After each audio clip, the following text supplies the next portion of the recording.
Assalamualaikum warahmatullahi wabarakatuh. Hari ini, kumpulan kami akan mempersembahkan tugasan 4 iaitu penghasilan hot kopi murabbah.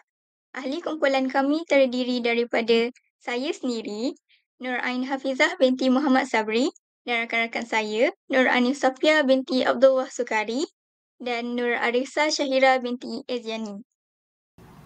Hot kopi mempunyai 10 jenis iaitu hot kopi basit, hot kopi murabbak, hot kopi musattar, hot kopi mutalasi, hot kopi muwarraq, hot kopi muzakhraf, hot kopi madfur, hot kopi muzayyin nafsah, hot kopi mutaksir bil rash dan yang terakhir hot kopi musyakkal. Jadi, kumpulan kami memilih hot kopi murabbak.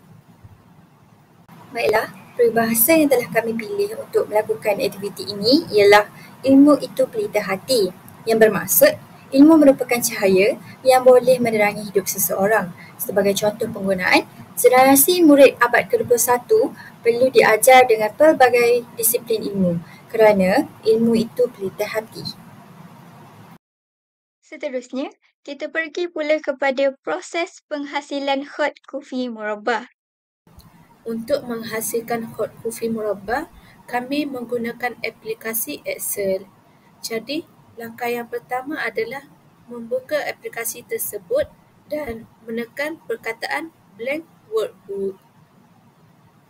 Langkah kedua pula ialah dengan mengubah ketinggian baris dan kelebaran kolom iaitu 20/20 piksel seperti yang kamu semua dapat lihat di gambar sebelah ini. Seterusnya, kita pergi pula kepada langkah yang ketiga iaitu meletakkan bingkai seperti yang anda semua dapat lihat di dalam video ini. Langkah yang keempat adalah kita perlu merujuk datum dan carta hot kopi. Langkah kelima pula, penulisan perlu bermula dari bawah dan mengikut datum selatan, kemudian datum barat, datum utara dan datum timur. Seterusnya kembali ke bahagian dalam datum selatan. Seperti yang kamu semua dapat lihat di sinilah. Baik, kita pergi pula kepada langkah yang terakhir iaitu langkah yang keenam, memilih warna yang bersesuaian seperti yang dipaparkan di dalam video ini.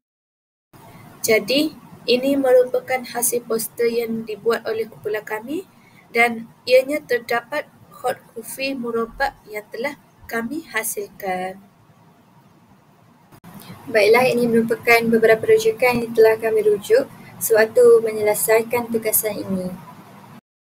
Itu sahaja persembahan tugasan 4 daripada kumpulan kami. Sekian, terima kasih.